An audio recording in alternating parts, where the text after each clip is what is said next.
télévision canal 7 sy ny parabole ihany mila décodeur zany isika zay manana télé rehetra ao tokantrano dia azo ampiasaina ny décodeur io miaraka amin'ny antenne izy io sy ny fils rehetra miaraka aminy mba ahafahantsika mijery izany télévision izany ka rehefa manana télé zany tsika ao an-trano dia mety daholo rehefa télé zay télétsika io tsy mila mividy télé vaovao fa i télétsika io ihany a dia efa ampianaovana anazy ka ny décodeur eo vidintsika izay dia anaraka ny fandarana rehetra afaka mividy zay afaka mividy azo atao ihany koa no mandamina anazy io ho an'izay tsy manana fahefa mividy tonga dia mandoa volana eo zany dia afaka mandoa ohatran'le nataontsika tamin'ny Gideona teto ratsanontsika nanao Gideona tsika nazontsika ny radio eran'ny Madagasikara dia samy manao arak'izay tratra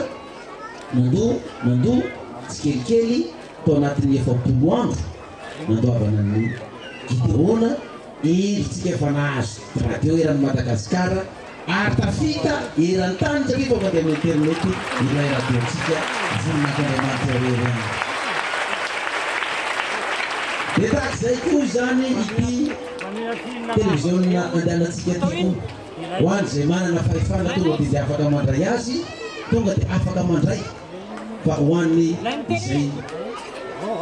tsy manana fahefana tonga dia vidéo eo afaka manefa azy tsikelikely afaka manefa azy tsikelikely mba ho maivana izany fa dia misy mioraka mafy mihitsy eo fa dia anao zay satria ohatrany mo azo aloha tsikelikely ihany izy ty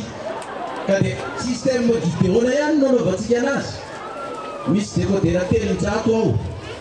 300 zany no azo tonga dia raisiny ka izay 300 voalohany afaka mahavidy azy avy hatrany dia afaka mandray azy fa izay mbola tsy afaka ny andoha azy indray mandono zany satria tsy mitovy fahefa mividy dia mba mandray azy manefa azy